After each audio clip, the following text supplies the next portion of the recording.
something new in the market called vape, which is just alternative to smoking, and people are just like going crazy when it comes to the younger generations.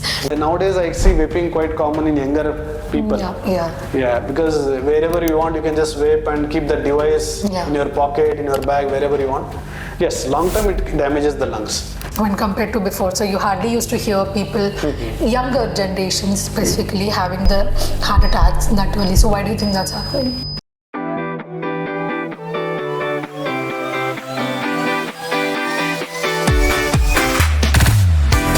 Hello everyone, welcome to the episode 4 of the Y Factor. This is your founder and host of Sanjum. Today we are very honored to have Dr. Lalchand Bandagi, a senior specialist in cardiothoracic, vascular surgery and lungs and heart transplant surgery in Bangalore.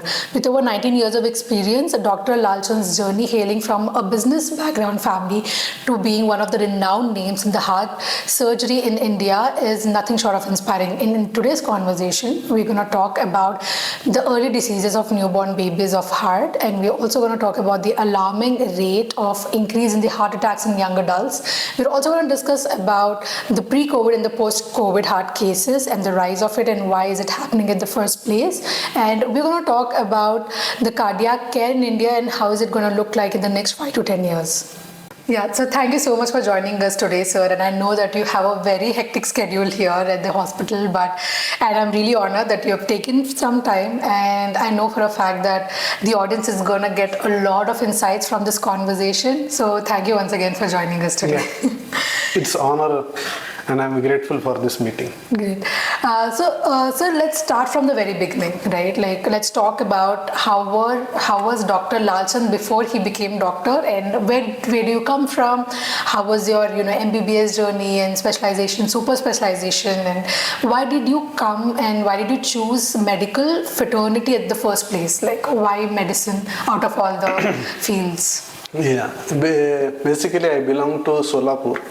I'm born and brought up there. So my schooling, high school education, college, everything happened in Solapur. Okay, and after that, when I was growing, I came to know that I am interested more into the science stream than into the mathematical stream, and I was very poor in maths. Okay. So, but in fact, I got the admission both into medical side as well as into the engineering side. At the same time, I was interested in sports, but somehow the circumstances were such that then I started liking medical side more. Okay, then I got admission into engineering at first because my medical counseling was delayed by a month because of some other reasons. Somebody has put the case in the court of law and all. Okay. So I went for engineering. I went for a month. And I was knowing that there is again I have medical counseling which is after a month. Okay, so but then what I was feeling from inside that I was not doing good in maths, so I was right in my decision. In that 1 month I understood that engineering is not my cup of tea and I was not good at maths, but still I got the seat. But then I realized yes, my decision is right. Then after a month my medical counseling was there. Then that is how I got into the medicine. Oh, that's amazing. So you did like engineering for a month? Yeah, for a month. Oh my God, okay. Yeah. And then when I got into the MBBS, when I was learning different subjects and all, and that is where then I got interested into the different organ systems and all.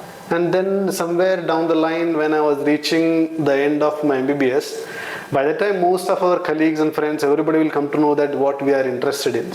And that is where I came to know that yes, I want to become a cardiac surgeon. Okay. Yeah. So why cardiac surgeon out of all the other fraternities or domains in medicine? Any personal reasons or anything why you got interested in that in the first place? Because by that time I was reading about many other surgical specialties, different surgeons, doctors and all. Yeah. Then, but this I felt it has a lot of glory. The cardiac surgery has a lot of glory. And it's a very amazing branch. This is the only branch I would say in the surgical specialty where we are the only people we have the license, I would say, rather, where we can stop the heart and start the heart at our own will. Yeah, I think nobody on this planet has that license. Yeah, that's true. That's true. So this is one of the greatest gifts which God has given us. Yeah. And that is how I like this branch. That's amazing. So how was your journey in specialization and super specialization? Because I know that you're one of the top rankers. So a little about that. Yeah, I did my medical schooling from Kolhapur. Okay, that was about close to 5 years. Then I finished my internship from my hometown Solapur. Okay, and then I got into the surgical side, which is master of surgery, what you call MS general surgery, because that is what we have to do before we go for any super specialization, and that is a basic degree one should have, where we own our own skills and our knowledge about all the subspecialties. So that course I did from Gulbarga from MRMC. Okay, that is about a period of 3 years, and then I got into this branch cardiac surgery. So after finishing my MS general surgery, we have to write an entrance exam, all over India entrance exam and all. So I have been to PJ Chandigarh. Then after that I had next entrance examination conducted by Rajiv Gandhi University of Health Sciences, which is there in Bangalore. So in fact I got a seat in PJ Chandigarh. Oh. But then they had their own internal candidates, because of which I could not get through. And then next was the Bangalore, the Rajiv Gandhi University Health Sciences. Their exam was there, and there I stood first. You came first? Yeah, I came first, and then I got the seat. And then I finished my MSH from Jaydeva Hospital. Got it. So you're someone who's already academically excelled, and I think you also have this interest in sports, right? Which is very interesting, because growing up we always think if you don't study, if you keep playing the entire day, you'll not be good at studies. So it's very stupid stereotype that we have growing up. So what is the sports that you are very interested in? What is something that you used to play a lot? I used to play a lot of cricket. Cricket. Okay. And going further, then I got interest in the golf. Oh, that's amazing. And I would say that what I see is in the current generation, in our generation, when we were doing our schooling and the childhood hour, that time the load of studies was not that much what I see today. Okay, so we used to get enough time for studies, as well as in fact, we spend a lot of time in playing rather than studying. So that now these days we see the parent-teacher meeting, and all those days those things were not there. In fact, you know that if the parents are coming to the school, that means we have done something wrong, something major is there. That's why they have been called there. So that way I played a lot of sports and all during my growing days. But yes, as I came closer to 8th standard, 9th and 10th, then I became more serious. Then I could understand that no, you have to do something academically well then, because then only you can withstand further challenges in the life. Yeah, that's true. I think that is the point when, as I remember very well, might be around 8th standard and all, then I became more serious towards the studies. Okay. Yeah. And so right now, how does your day look like? So how is Dr. Lalchand Bandagi's day look like? So when you get up in the morning you go back to bed, and how's the whole week? Is it the same, or how does a day in the doctor look like? Yeah, my day starts quite early. Okay, we start operating might be somewhere around 7:30 or 8 o'clock. Okay, so I need to leave early, obviously 1 hour before, considering the Bangalore traffic and all. Yes. I need to leave at least 1 hour before. So I get up quite early. Then I will get ready, have breakfast, and then leave from home. So in the early part of the day, we finish whatever the main surgeries are there.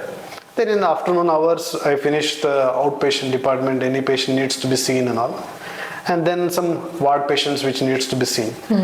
Then on an average around 6 or 7, I'll be ready to go home.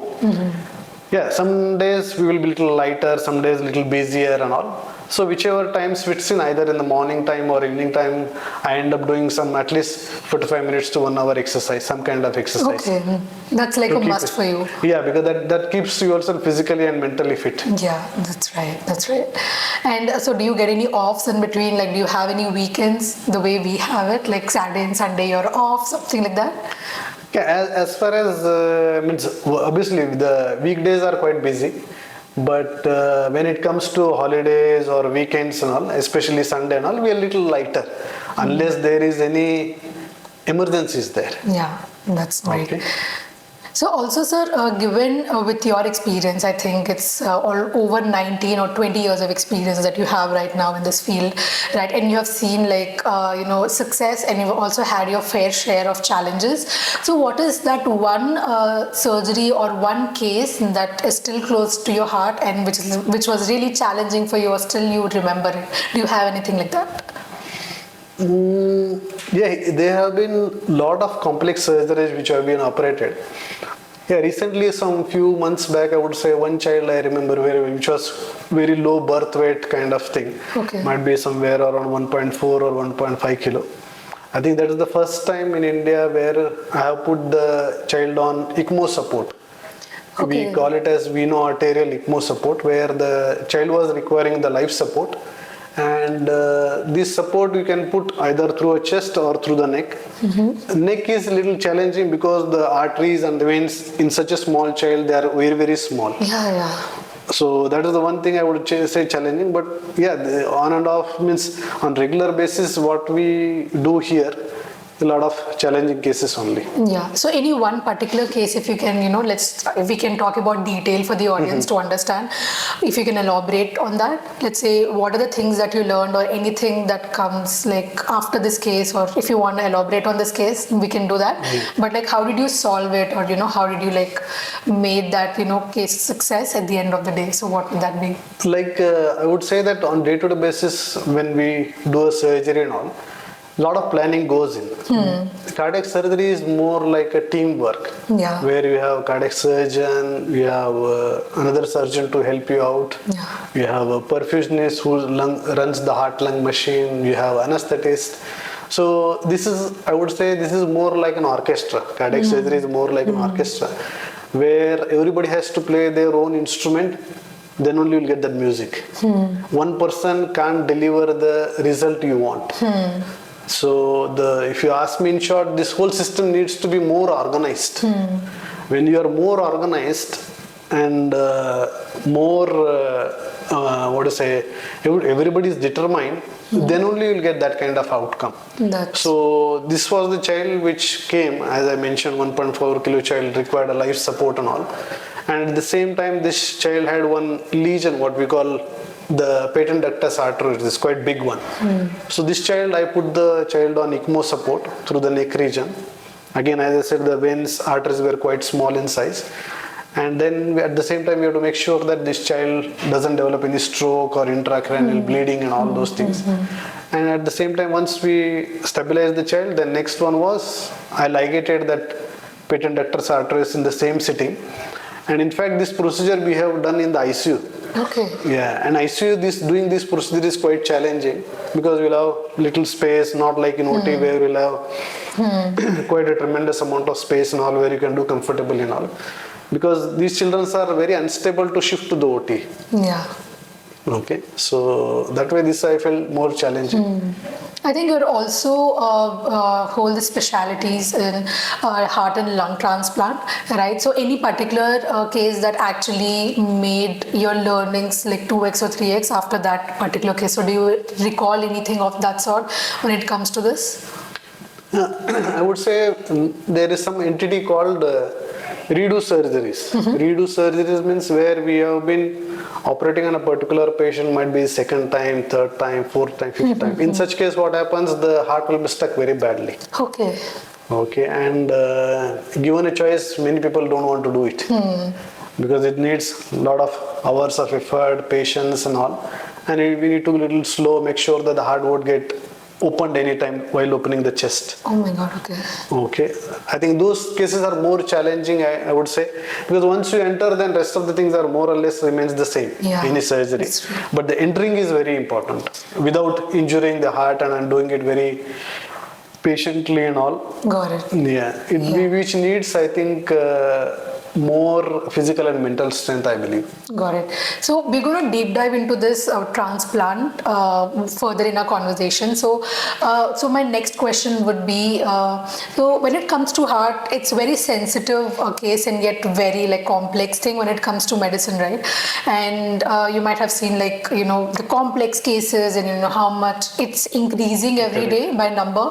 So what is the one myth that people have about that, let's say heart diseases or cardiac arrest? What do you think it should not be there? Any myth that you think people actually have it about this? People have one biggest myth is that nothing will happen to the doctor. Okay. So that is the biggest myth, I would say, because see, ultimately doctor, whether it is a heart surgeon or anybody else, ultimately at the end of the day you are a human being. So anybody can come into this bracket. That's the one thing. And I think barring that, I don't think so anything major myth people have around this. But yes, now if you look back some 20 years, 30 years back and all, and now a lot of improvement, like in any sector happened. Similar way, even in cardiac surgery also a lot of improvement, refinement, a lot of things have changed. They are not like before. Exactly.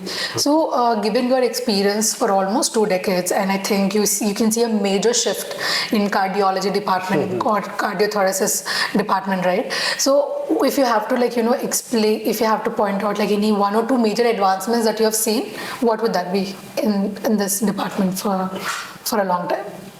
One thing is, I would say that there now people are quite aware about their own health and all. Now people are coming quite forward to do their regular health checks, and everybody wants to know how fit they are as far as the heart is concerned.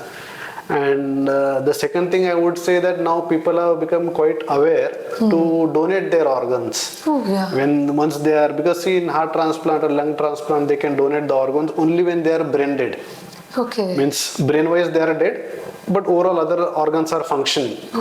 So because of which awareness, now many people are coming forward to donate their organs. And I think there is no other donation as big as donating your own organs, I believe. That's one thing I have seen, that now organ donation has become quite common in our country. That's amazing. And also coming to that, I think bypass surgeries have become, something that you hear most about right now, right? And some people argue that, maybe it is overprescribed or maybe it's underprescribed, and you have like a lot of debate around this. So do you think if a doctor is doing a bypass surgery, is that for a particular reason, or do you think sometimes it's just prescribed even if it is not necessary? So let's start with what exactly is a bypass surgery for the understanding of the audience. Okay. Bypass surgery, as the name suggests, like suppose you have one road and which has been blocked for whatsoever reason. Then you create another channel for the people to pass through and go other side of it. That's a bypass. This is the same analogy, I would say. So it's like some part of the organ of the heart is not getting adequate blood supply because of some blockages in the arteries of the heart. So what you do is you provide another alternate channel source which provides the blood to that part of the heart and it protects from the further damage. That is what the bypass is. Okay. And nowadays, see, most of the people who need bypasses, they have multiple vessel blockages. If somebody has single or double vessel blockages, all depending again on what sort of block they have, where it is located. Based on that, there are different options are there. Like one can go for angioplasty, one can go bypass operation. So these things we have to take on an individual basis. Okay, so we have to see how is the patient profile, what are other comorbid conditions like diabetes, hypertension they have, how is their heart condition, what is the overall strength of the heart muscle. Okay, so everything we have to look in and we have to offer that whatever the best option suit that particular patient. There is nothing like thumb rule in medicine. I think so we have to individualize each patient. That's true. I think every case would be different. Exactly, very true. So I don't think so the cases would anyways repeat because everyone is very different genetically. Exactly. And the diseases they come with, or maybe like when it comes to sugar or blood pressure, Correct. I think. And we have to look into their age aspect. Exactly. Whether they are willing for the same procedure or not. Everything we have to look into. Exactly. So, sir, I'm pretty sure that you have like a lot of number of cases that you dealt with, and what is the most cases that let's say you have 80% of one particular case is like repeated ones, right? So these are the most repeated ones, and 20% occupies the other ones. So what is the most cases that people come to you for? As you rightly mentioned, just some time back, they mainly come for the coronary artery bypass surgery. That is the commonest one because it is a lifestyle disease. As you grow older, and because of there are a lot of changes happen in the lifestyle because of the stress and other factors. So this has become a commonest operation in the cardiac surgery, the coronary artery bypass surgery, what we call CABG. This has become quite common. Yes, there is some amount of other surgeries that are there where in that bracket most of the other children's comes. Okay. What we call it as a birth defects. Okay. So that comprises some portion of it. Then some portion of it comprises the lung surgeries. Okay. Where they come for different lung surgeries, airway surgeries. Okay. Even blood vessel surgeries. That comprise other part of it. Got it. And when it comes to, so what particular kind of these surgeries that you mentioned has a very little percentage of, making it, let's say, obviously like the 80% of what you told, 80% of the majority cases, we have like a lot of equipments and a lot of medications and obviously guidance from the doctors, and you can get that treated, right? So what particular kind of surgeries has the very less chances of like patient making it or getting it out? I think any which is like a little more risky. Yeah, I would say see, when it comes to a success of any surgery, a lot of factors are involved in this. Okay, if they come within right time where the heart muscle is well preserved and all, they generally end up doing very well. At the same time, I have seen that those who have positive mental makeup, positive mindset, they generally end up doing very well. Okay. Okay. That because affects too? Yeah, because if you see, as far as the children are concerned, especially, children generally do very well. Okay. And then again, as I mentioned, if they come within right time, then the outcome is far superior. And when it comes to on adults, it depends on various factors. Like I would say that surgery is again a technical job. If I do the same surgery, some 50 patients or 100 patients, the technicality of the surgery remains the same. So what are the other variable factors like age? Okay. How much their body mass index, I would say that obesity, diabetes, hypertension, and what time they are presenting to us. That time, what is the strength of the heart muscle? So the smoking habit, alcohol. So these are other factors which affect the final outcome of the operation.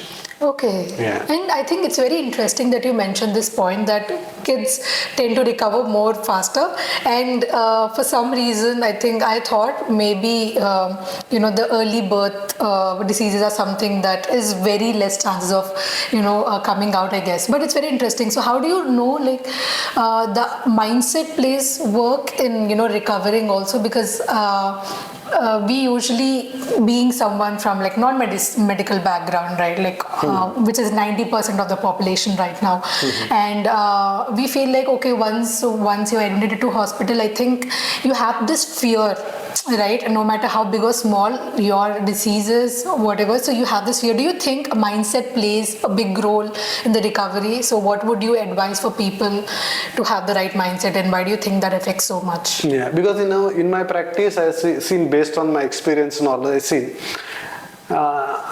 that at some point of time, age doesn't matter. Okay. I've seen younger people, when we operate and all, and when we tell them to move around and all, I've seen younger people moving very slowly, some of them, and they want to get out of the bed and walk around and all. On the contrary, I've seen some elderly people who, even at the age of 70, 80 years, they are well preserved and they are quite positive mentally, physically and all, and they do exceptionally very well. Sometimes we have seen that. Oh, that's amazing. So I feel it depends on more mindset, what I said is because it depends again on their upbringing.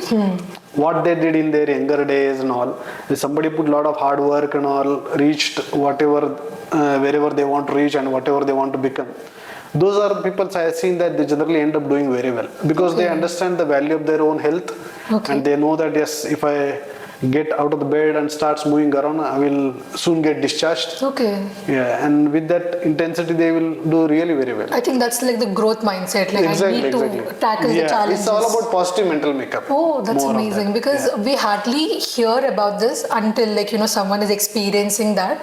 But it's very interesting to know like how much it makes a lot of difference for you to recover as a patient. And I think children don't have that like negative mindset when it comes to in children they don't know what they are going through.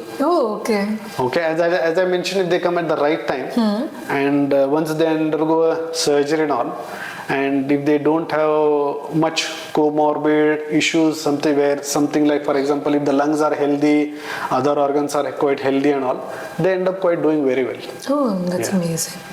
And also, sir, when it comes to the valve replacement surgeries, I know it's a very life-changing surgeries. So, what is usually the practice that you do when a patient comes for that? And then, how can you mentioned about the point where if the heart is at the right state, like the muscles are good, you have to come at that time. So, how would a person know? And if this is the right time to go or not until it's too late? So generally these heart patients who have the valve issues and all, they will have some amount of symptoms. And especially if somebody is having at least some physical activity, then they will get some kind of symptoms like breathing difficulty, tiredness, or irregular heartbeats. They will feel that.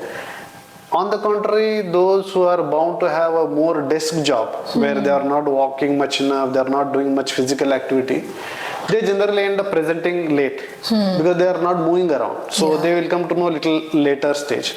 But now a lot of things have changed. Now many youngsters, they are coming at the age of 40 for health check and all. So if they come at least once in 3 years or 5 years and they do electively their health check, that is the point of time it gets picked quite early.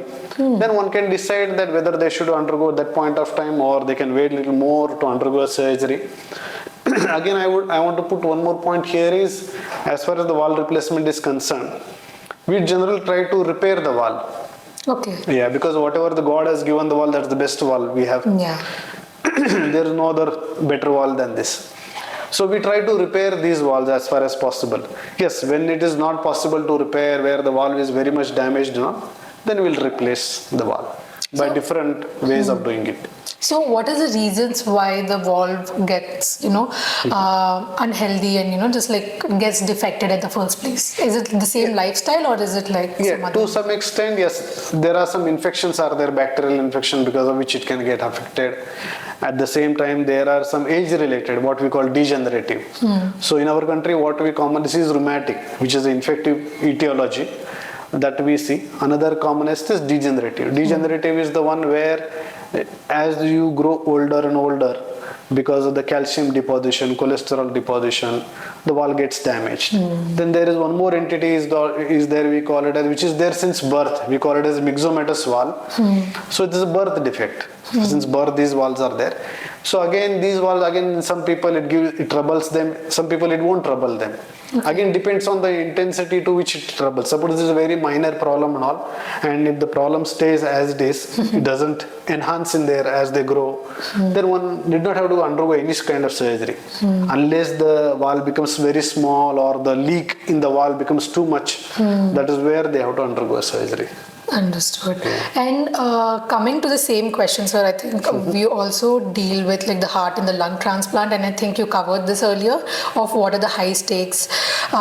So how does one opt for that? So what are the rare cases that you go for the heart transplant or the lung transplant? Because you have bypasses, you have valve replacement surgeries, and you have stents in your heart. So there are a lot of other things that you could deal with, but what are the cases where a doctor like you thinks, okay, you know what, I think we have to go for the transplant right now. So how is that happening? So as far as the heart transplant is concerned, see, any reason for which there are some viral infections are there, some other diseases are there, So because of whatever is the reason, if the muscle of the heart gets damaged, heart is the best pump which God has ever produced. Yeah. Okay. And this pump, for whatsoever reason, the pumping activity of the heart comes down. And that is where the patient needs heart transplant. Again, before they undergo any heart transplant, we put them on medications. So there are some medications by which we try to improve their overall life quality and all, and see that whether the heart function improves. Then apart from medicine, there are some other mechanical supports are there, other measures are there by which we try to do that. If suppose somebody maintains with the help of medications only, the heart function all remains stable and they show improvement in the symptoms, then those people did not have to undergo any surgery. But suppose in spite of all those modalities, we tried and exhausted everything, Okay. and that is where you have to change the heart, that is heart transplant. So heart transplant, I would say, is the last resort. Okay. You know that you have tried everything what is required to improve the heart function, and you know that nothing is going to work. Yeah. That is where the heart transplantation comes. Yeah. And when it comes to the lung transplant? Yeah, again, when it comes to lung transplant, we see that how is the patient overall. Okay. Whether we put them on certain medications to reduce the fibrosis of the lung. Okay. And we see some other factors like oxygenation, what is their quality of life, how much they can walk around, do they require any oxygen at home, okay, and how many number of visits they have to the hospital. So based on that, we'll take a call on the lung transplant as well. Got it. And what is the riskiest between the heart transplant and the lung transplant? Is it equally like that, or what is most riskier than each other? Between the heart and lung transplant, I would say heart transplant is both are actually, technically speaking, both are more or less they are same. One can do easily. But more riskier, I would say, or globally, if you see among all the transplant, lung transplants patients, they won't last quite long time. Oh, okay. Because see, lung is more immunogenic organ. Okay, meaning thereby, see, once we put the lung, we replace the patient's lungs with somebody else's lungs. Okay, and if you see, you start breathing. Yeah. So you are exposed to the atmosphere. Okay. So in the best of the best centers, once we transplant the lungs, I would say the quality of life is somewhere around 10 to 15 years. My God. Okay. Yeah, because lung is quite, then again they need a retransplant. Okay. Yeah, some of those are lucky ones, they may reach up to 15 years. But that is again rare case. Really? Okay. Yeah. Because for some reason I thought maybe heart transplant is something that's riskier and people have less chances to survive the longest when it comes to years. But it's very interesting to hear about the lung transplant, and let's talk more about that. So do you think right now with the cases of the lung transplant surgeries that you have dealt with, is it the young people affecting more with it, or is it the old people, and why do you think lungs are getting damaged in the first place right now? So as far as lung transplant is concerned, so we have seen those who come for the lung transplant, they will be working in a place where more exposed to the particulate matter. Okay. Something like very much highly exposed to the stone particles. They might work in a granite factory, or the people who are more involved in the sculpture. So there's the fine particulate matter, they get deposited in the lungs over a longer period of time, and that is where lung gets permanently damaged. Then there are some inherent conditions of the lungs are there where the lung gets fibrosed. Okay, that's again because of genetic defect, or you could say genetic mutation, and those are the patients, they need lung transplant. And nowadays we are seeing that because of the more air pollution and all, we could see the more people coming with lung infections and permanent lung damage requiring more lung transplants. Got it. I think air pollution is also one of the major concerns given, a city like Delhi, and you see Bangalore also has Exactly. like a lot all of metro cities, I would say. metro cities. And also interesting question on the same thing. Obviously smoking affects the lungs, which is known, and there's something new in the market called vape, which is just alternative to smoking, and people are just like going crazy when it comes to the younger generations, and thinking that it's not as harmful as the cigarettes or any other thing. So there's vape, there's, people do other stuff, which, is a little alternative to the smoking, like the traditional cigarettes. Do you think that also affects the lungs, or how much do you think it's dangerous? Yeah, I would say some 2 years back I have traveled to Sydney. Okay. And that is where first time I came across vaping. I mean, really how the people vape. Okay. Yeah, that is where I saw that the vaping device and the way people vape and all.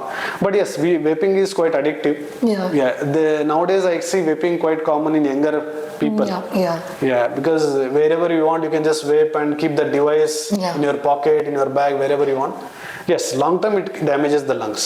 Okay. People think that it won't damage, but long term, yes, it takes a hit. It takes. I think even cigarettes takes a long term for you too. But do you think, is there any difference in these two things? Because people just say, okay, this is not cigarette, so you're good with it. But obviously it has, the long-term effects to it, right? Okay, so when it comes to the younger generations, which is very interesting topic, and you see a lot of heart attacks happening in the younger generations, be it you hear that among your same fraternity of age, your peers, your colleagues, right? And why do you think it has increased a little more over the last 2 decades when compared to before? So you hardly used to hear people, younger generations specifically, having the heart attacks that early. So why do you think that's happening? I think it is more like a multifactorial. A lot of factors are involved in this. One thing, as you rightly said, your own habits, something like smoking, alcohol, that disturbs your sleep. Similarly, long working hours, lack of exercise, and not having proper sleep-wake cycle. Even your diet, because nowadays many people are going with the fast food and all, avoiding healthy home food, and not having proper good quality deep sleep. Okay. These are the factors, and the way they are not able to handle the stress. Yeah, that's true. These are the factors. I would say that the heart problems are we are quite commonly seeing in the young people. Yeah. Right. And coming to the same same conversation that we're talking about the young people. So the food habits. So has the cardiothoracic vascular surgeon yourself, what are the foods that are really good for your heart? So what would you recommend that we keep missing out on? Because I know for a fact, like the healthy cooked meal of home is something that you can, you cannot go wrong with. But any particular food, according to you, that you have recommended patients for better recovery or better health of heart, what would that be? I think I would say that in a very simple straight line, if I want to say that healthy home food is the best food. Yeah. Okay. So which comprises of, you can say, the dry fruits, fresh fruits, fresh vegetables, then lean protein, something like chicken, fish. Means I think anything you take, these are all healthy home food in moderation. Anything in moderation is absolutely okay. The minute you switch over to the junk food or the fast food and what we eat in outside other restaurants and all, because most of the food there is cooked in palm oil. Exactly. Yeah. Okay. So the same oil has been used over a period of time, so which is quite rich in saturated fats and all. Okay, so I feel better to avoid as far as possible. Yes, there are some instances when you travel around and all, you can't avoid, you will not be able to get the home food. Yes, in those situations, I would say that wherever you get the best food, whatever the best, closer, healthy food you can have it, I think one should have it. Exactly. And any exercises that you would recommend for better heart health, what would that be? Yeah, I would say that I think daily some 45 minutes to 1 hour any kind of exercise is good. Something like aerobic exercise, like your brisk walking, jogging, running, swimming, and even your strengthening exercises, resistance exercises. And one need not have to go to the gym for that. One can do at home only. You can continue to doing floor exercises. You can use your own body weight to do those exercises, something like calisthenics. I think those are quite helpful. One need not have to spend a lot of money on the gym or so. One can do at home also. Exactly. And like as I mentioned, the brisk walk, running and all, one can do outside also. You need not have to go on again, treadmill again, it's quite dangerous. You have to synchronize with the belt. Exactly. And what happens is over a period of time you will have a more tendency where you want to be a little faster, you will keep more resistance in the belt and all.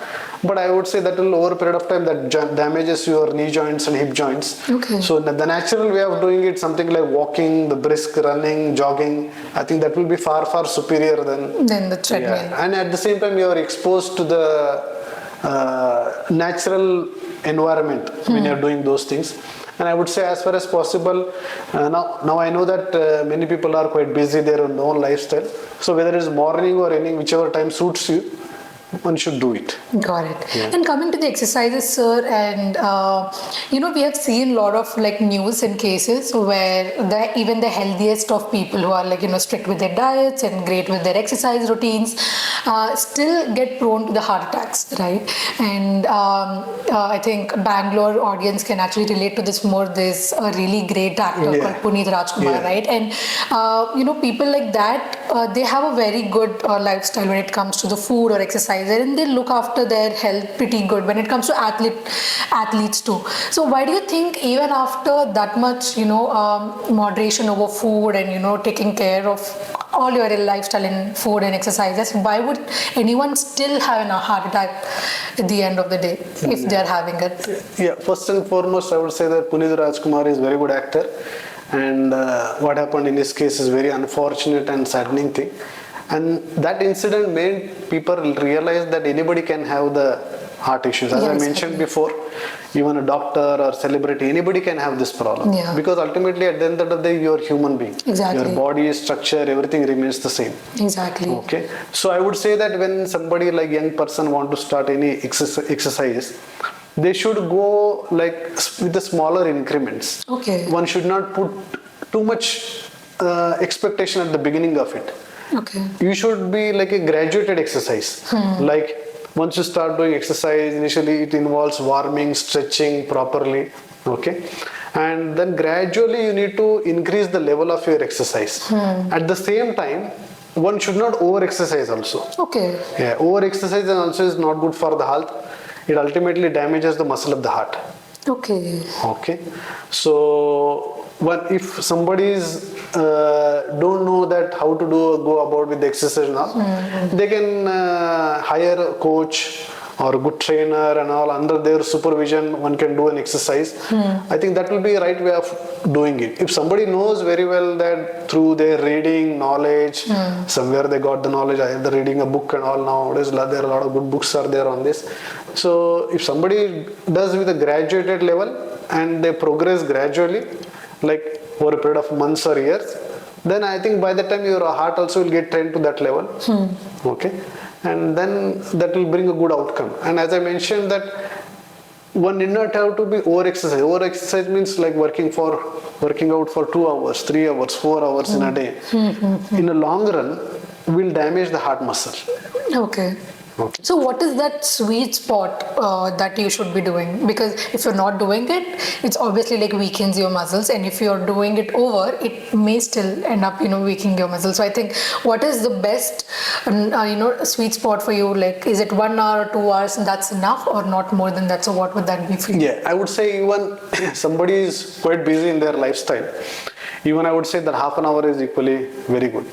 In that half an hour, you can do either yoga or some brisk walking or some jogging or some swimming, some kind of exercise. If somebody has more time than that, one can go stretch up to 45 minutes to 1 hour. And what we say is whatever the heart rate you achieve, there is one formula is there, 220 minus your age. So up to that age, means up to that heartbeat, one can go.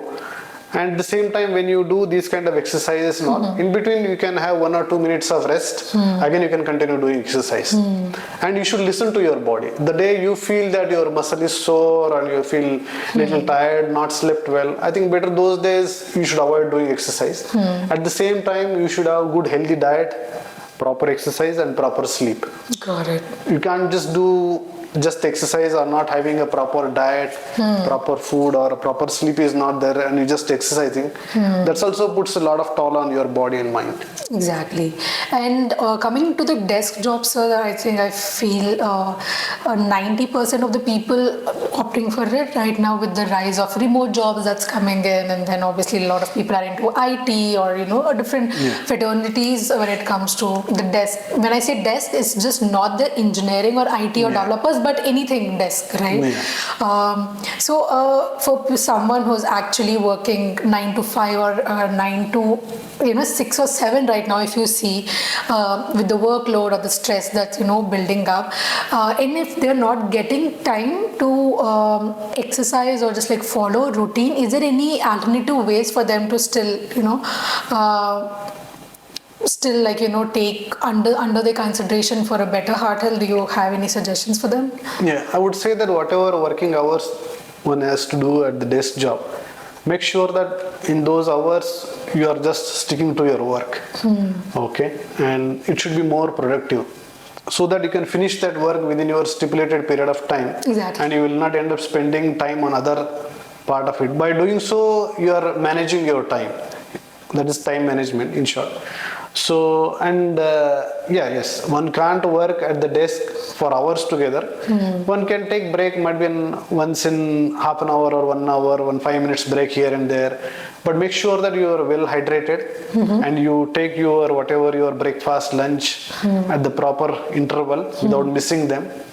Okay, and in between, if one wants to go and relax for 10 minutes, 15 minutes, that they should do. By doing so, you will become more productive. Okay, and as I mentioned, make sure that it's more productive and you don't end up spending more time on other aspects which are not related to the work. Exactly. So that you will get time for yourself at the end of the day.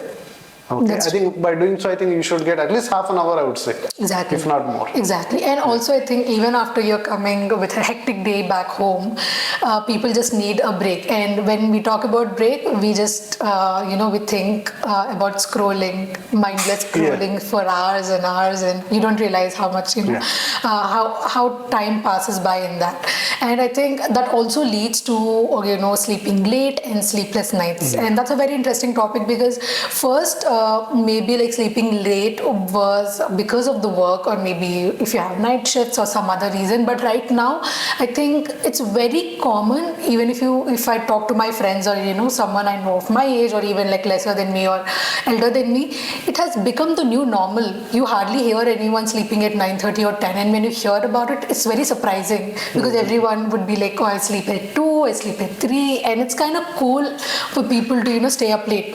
And people also have this problem of sleeplessness, and they don't actually get sleep even if they're trying. So what are the reasons and what are the side effects for that when it comes to your health, particularly heart and everything overall?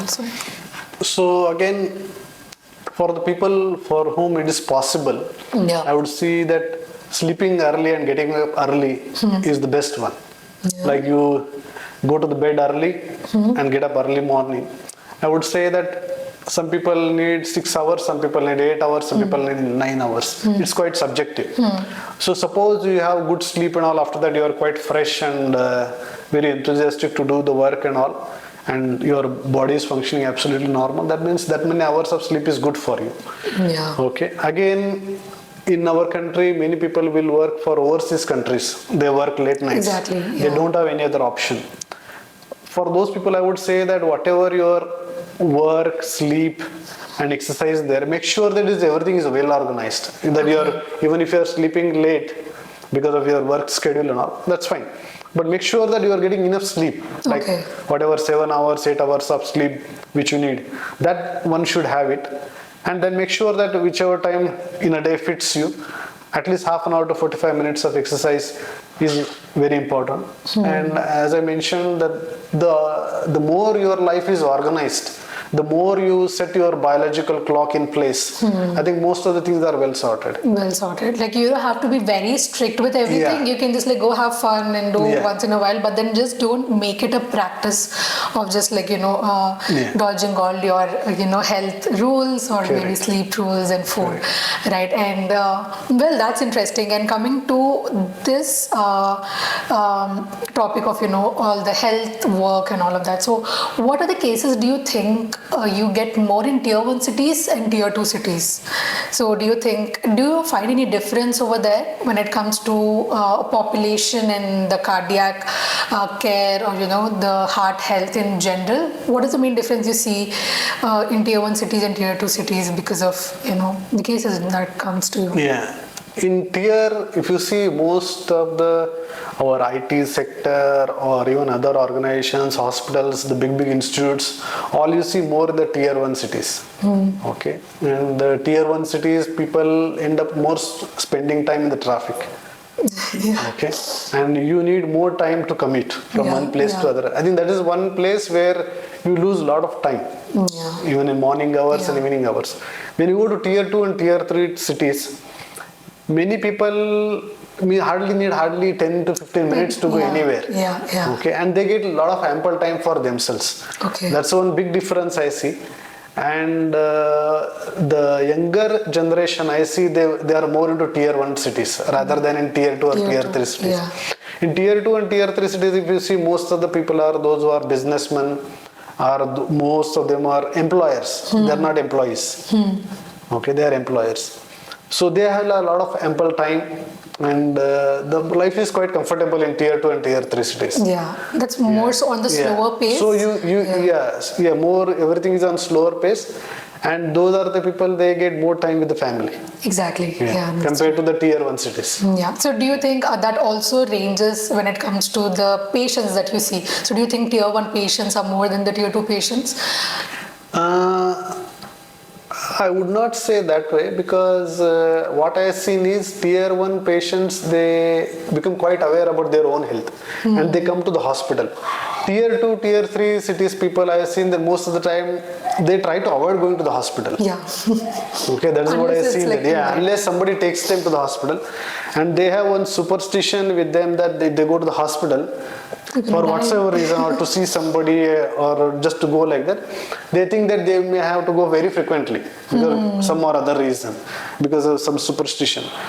So that I would say, and they will hesitate even now also to go to those hospitals for health checkup and all. Unless and until something knocks at their door, something major has come, they won't go to the hospitals. That's what I see. That's very contradicting, because Indians in general, we really look up to our kids being doctors, or doctors in general. But when it comes to you visiting for checkup, and that's something that you avoid all the time. It's like, no, it's fine. But by the time you have to go, it's too late, right? Right now that I think people are getting more aware of getting the health checkup, and it's going on the right track. And I feel it's gonna be more. So right now, even if you see the younger generations, like you told, is coming to the tier 1 cities, and they're getting more conscious. I think they're also taking a little more care about their parents when it comes to health. So back in the tier 2 cities, they want the parents to be a little healthy, so they look into that aspect of like checkups, health, exercise, and food, which is a good sign. Yeah, now things are changing. Exactly. And so coming to this COVID era, which was like a major shift in terms of healthcare, right? And there's one misconception, and I would like you to clear that out. People say that the heart attack rates have gone higher because we have taken the vaccines. Is that true? There are a lot of contradictory statements are there as far as the vaccine is concerned. In the West, they have seen with some of the vaccines these issues, but again, nobody knows they are really whether they are related to the vaccine. What I would say is, what happened is that during COVID time, actually it was like a Pandora box for everybody, including doctors. Exactly. Because this nobody has seen in anybody's lifetime. So everything was new for everybody, including doctors. And during those times, most of the people are there homebound, not much physical activity, and those who already had comorbid conditions like diabetes, hypertension, or some other health issue already on board, those are the peoples, they fall into the trap of some heart disease, heart attack, and those kind of problems. So I would say, along with that, there was one more which was very evident, was mental health issues. Oh, okay. Because many people went into isolation because of the COVID, they were quarantined, okay, and they were not meeting their loved ones, everybody was homebound, and some people were stuck in their own place where they could not meet their families because there was no mode of transport. So everything put together, I think, led to all these health issues, I believe. So I think, just 1 or 2 years of just being homebound, and then the moment you start exercising and all of that, I think that was, keeping a lot of pressure on the heart, obviously. Yeah. And many people have put on their weight. Oh, yeah. Because everybody is at home. So they could not go out and all. Hardly any physical activity. And I would say in the IT sector, I have seen that one more thing during those days was people were, even though they were working from home, they were working for longer hours. Exactly. So the stress was so much on them, where many people could not sleep because it was desk job, okay, and no physical tiredness, only mental tiredness, and very many people had disturbed sleep, anxiety issues, panic disorder, and many people have affected by their own economical issues. Okay, so all this added to the heart health issues, I believe. Yeah, so it's definitely not just the vaccines. Because see, health is not just a physical or mental. Exactly. It's your social, psychological, your economical well-being, everything put together. Exactly. That COVID time has affected many people. Yeah, that's true. And when it comes to that, I think you also, specialize in, taking care of the early birth heart diseases, right? And what are the ways that a parent can detect that initially? Because, seeing a symptom in a child is very unlikely unless you're taking a lot of notice of that, which is very hard for a parent to go through that. So how can anyone who actually has this heart defects, particularly babies, how can the parents detect that earlier, and what are the precautions you think they should be taking so that their baby's health is in place? Yeah, so when a mother carries a child in her womb, they start going to meet the obstetricians, and obstetricians, by common norms to all the patients whosoever is carrying, they do the anomaly scan, by which they found out is there any anomaly, is there any organ system, and one can do a fetal echo. By doing a fetal echo, you can identify is there any major heart issues there. Having said that, most of the heart issues can be dealt at the time of delivery. One did not have to go for each and every abortion. Okay, might be there is solution for everything. So the best thing I would say that if they get it, and nowadays I see that awareness has quite common, and many these pregnant ladies, they go for fetal echo scan, and nowadays we have seen that they are coming to show us that report and all, whether it is I should carry forward the pregnancy or should not carry forward the pregnancy and all. And the good news is that most of the things can be dealt at the time of birth. One did not have to go for abortion for each and everything. Okay, barring few exceptions, which are again quite minuscule. Okay, so I would say that has created a big paradigmic shift in overall healthcare. Yeah. So, is there any chance of someone developing a hole in their heart later stage, or is it just by birth? Yeah.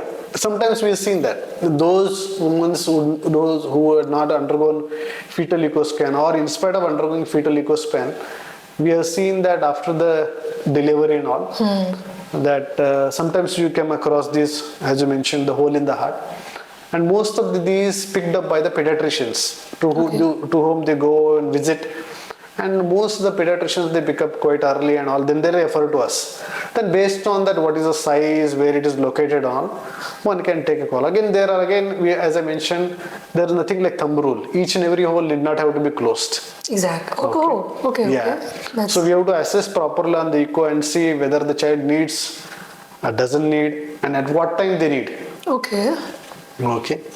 That's interesting. So, is there any case where you have found a hole in the adults? Because obviously, this is something very common in kids, with birth. But is there a case where you have seen an adult having it, or maybe an old person having it? Do they develop it later stages? Is there any thing like that? We have come across, rather we come across quite oftenly, where in adults they have been detected with the hole, but somewhere in the past when they were having child and all, their pediatrician would have told, but the families would have forgotten for whatsoever reason, they would not have been follow up. Oh. Then as they grow older, sometimes they become quite symptomatic, and when they come to the hospital, and that is where we do the echo and find out that yes, they have something and it needs to be addressed. Okay. Yeah, we come across those patients as well. So the thing is, like, some people might have it, but then they would not realize it, and then that's still fine for them to just like go and live. Yeah, those are the patients. I would say that those patients whose lungs are quite compliant. Okay. Yeah, some people's lungs are very compliant. So they won't present early, they present little later. Later. Yeah.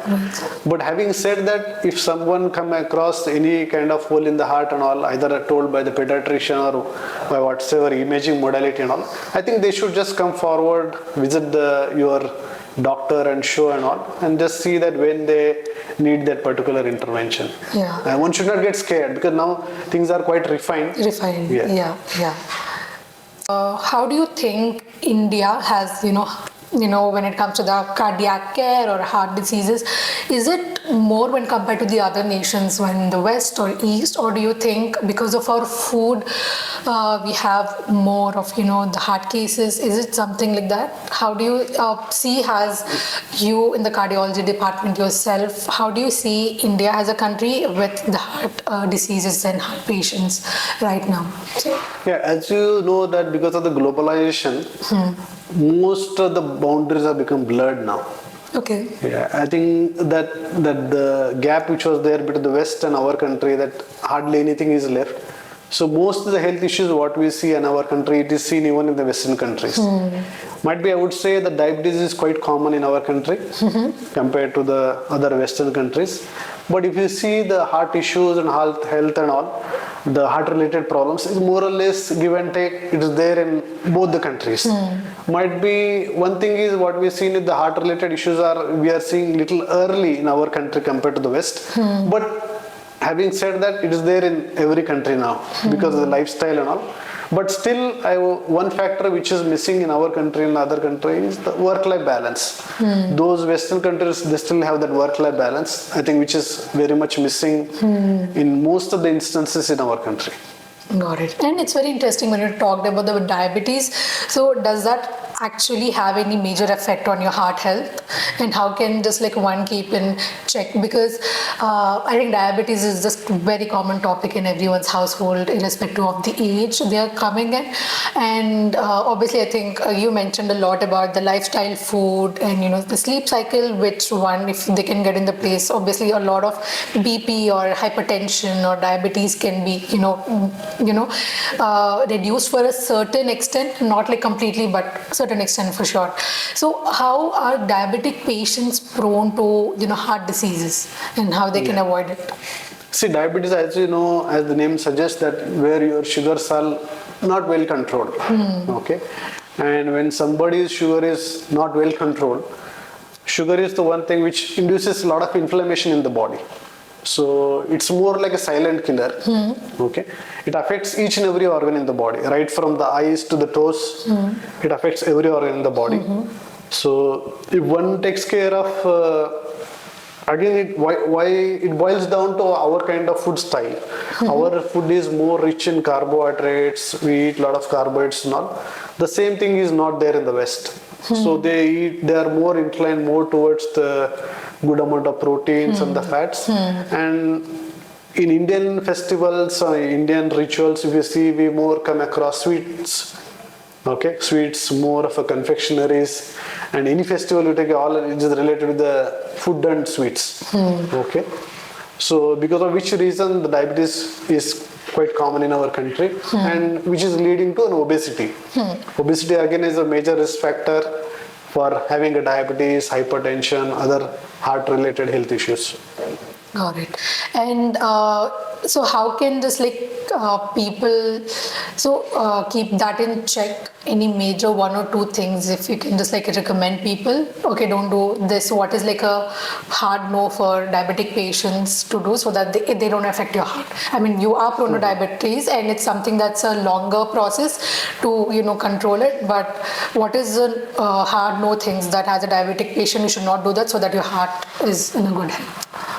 Yeah, I would little change this. So you would have heard about tripod, which you use for professional camera to get a good photo, isn't it? Yeah. So if I say those 3 legs, in that one leg you take as a diet, your food, the second one is your exercise, and third one is sleep. If these 3 things are well balanced, majority it will take care of your own health. Yeah. And that is where you will get a good photo. Exactly. So any leg get disturbed, you won't get a good photo. Yeah. So this is how it is, even I would say analogous to your own health. So if these 3 things are taken care, we'll get a good photo. That's amazing, sir. I think personally, there are a lot of misconceptions that I, as the outsider, not relating to any medical field, I had more misconceptions myself, and obviously a lot of people had, and it was great for you to just deep dive easier, because we don't understand medical terms as much when you talk about. So we need simpler language, and you did a great justice to the conversation we're having today. So just if I have to ask, what is the one challenging aspect about your career and your job right now, and what is the best thing about it? I know it's very hard to say that in one sentence, but what is that one thing that you could tell? What is the best thing about your job right now, and what is the most challenging thing? I think now we know that there are a lot of good professions are there, like healthcare, even IT. There are now, when I was growing, there are only 2 things: either you become a doctor or engineer. Yeah. But now I see that a lot of good professions have come. Yeah. So everybody is interested in different profession, which is obviously is a very good thing. Yeah. So I feel that in general, if I would say that means all the professions are good, if I would say, but only thing is you should be passionate about it. Yeah. You should be ready from inside. Once you have that kind of mindset, yes, this is what I want to do, or this is what I want to become. Okay, from inside, not that somebody told and then you want to do. I think that is where you will get good outcome, no matter whichever profession you are into. Yeah. Okay, because we are doing willingly, and it's not stressful. You are doing by your own heart. I think I would say that will be far better. And then it will be your job, whatever you are doing, it will become more enjoyable, less stressful, and in the long run, it will give good outcome. Got it. So what is the I one think it is best all about thing? mindset. Yeah. It's more of mindset. What is the best thing about your job right now for you, according to you, that you do? Yeah, it's now very enjoyable, I would say. Yeah, because apart from this thing, I don't know any other good thing. I'm not good at any other thing. This is what I'm good at it. Because I know for a fact that you have the longest surgeries, mostly the heart surgeons, right? Like 6 hours, 7 hours, and it obviously gets a lot hectic for you guys to stand and operate with utmost focus. And I would just wonder, how is that even possible? And given, when we talk that heart surgery itself is a very high stakes surgery, and I can see that with your experience, how well you are actually, shine through all the challenges and all of that, right? So what is the one advice you would give to the younger self of yours right now, if you were some 20 right now trying to get into medicine, right, like 20 years back or 10 years back? So what would you advise your younger self right now from the experience and challenges, fair share of it that you had? Yeah, I would say that this journey has been beautiful. Yeah. Okay, there is no regret for whatsoever, and by God's grace, I'm lucky to be born in the family I'm born in, and my success of equation doesn't complete without my grandfather, my father, my uncle. Whatever I am today is because of them. Okay, because growing up, when I would say that whatever my focus and the ambition to become everything was there, and it has resulted, and I have become what I am today. Okay, so I didn't have to worry about other things while growing up. Yeah. So I would say in general that anybody, whichever profession you are into, what is the most important thing is your family support. Yeah, that's true. Yeah, because then your mind is in your place. Then you will stay more focused. If that is not there, you will be more disturbed, and sometimes you will struggle to achieve what you want to achieve. That's true. Yeah, That's true. so that is one thing I would say. So, so as a doctor, what do you think is the worst nightmare for you? Besides the fact, obviously, like losing a patient would be the worst nightmare. Yeah. So, do you have anything else? As like you don't want to listen while you're operating as a doctor? The worst nightmare would it just be losing a patient for you at the end of the day? Yeah, I think that is the worst nightmare. I think no doctor on this planet will feel good that when they lose their own patient for whatsoever reason. Obviously, it is very disheartening or very saddening thing. Yeah. Okay. And and another thing is now people are also quite aware about the different health issues and all, because of the social media and different, and now it is not like before. Now exposure is so much that you have knowledge available everywhere. Only thing I would say that people to read all this health related information from authentic websites. Okay. And by doing so, you will not get biased. You will get the real information. Yeah. Otherwise, what will happen? They get the wrong information, and they get carried away, and they will think that is a gospel truth. Yeah. I think. For example, if you ask me now, people will go everything put in the Google and they'll ask Google. Exactly. But then many people don't know that there is something called Google Scholar. Oh, okay. Yeah, there is a website called Google Scholar. If you go on that, you will get a proper scientific website information. I think that will be the right way of getting the information, I believe. Oh, that's amazing. Yeah, because otherwise what will happen, people will go through something which somebody has said, and they will think that, and this is what is right. Something like WhatsApp. Yeah. I would say WhatsApp University and all, and people believe that is what is right. But it is not like that. You go and read, I would say online, not an issue, but read from a proper, authentic place. Yeah, I think that is the best thing that actually I learned, because I was not aware of this Google Scholar. Yeah, and Google every time what we do is we just like quickly Google it, and then it's very funny to see everything just like ends up in some cancer thing, like even the smallest symptoms that you Google, either cancer or death, which obviously scares people off, or else they have their own way of understanding. Oh, it can be cured by home remedies, or you can just do something else. I think that's very dangerous for patients. And I would say that now when it comes to like, you have some electric issue in the house, you call an electrician. Plumbing issues there, you call plumber. When it comes to health, people try to hesitate to visit the doctor. They'll try to Google and self-medicate. See, as far as the simple remedies are concerned, I would say still okay. When it comes to something major, I think they should approach the doctor. Great. Yeah, that's true. And I think that's all I had to ask for you, sir. I think you gave me more information than I could actually imagine before the start of this conversation. And it was just really, really honor listening to you.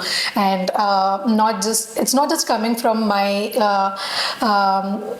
the opportunity that I'm getting just to talk to you, but also it's very important for other people who are listening to this to understand from the best in the field, right? Obviously, like you have a lot of people saying different things. I went through that. Maybe my relatives kid went through that. I'll tell you what you have to do. But I think it's very interesting when you said every case is different, every person is different, and you have to obviously consult the best for it.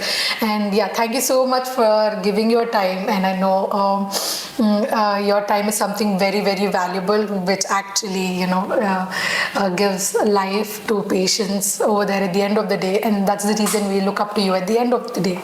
And thank you so much, sir. It's been an honor, and thank you. I could not thank you enough for sharing all that information to educate the audience, not just in the medical field, but also people who are just listening and, they want to be healthier, happier for themselves and for their family. So, thank you so much once again. Thanks for everything. And it's an honor to have on this platform. Thank you so much. Thank you.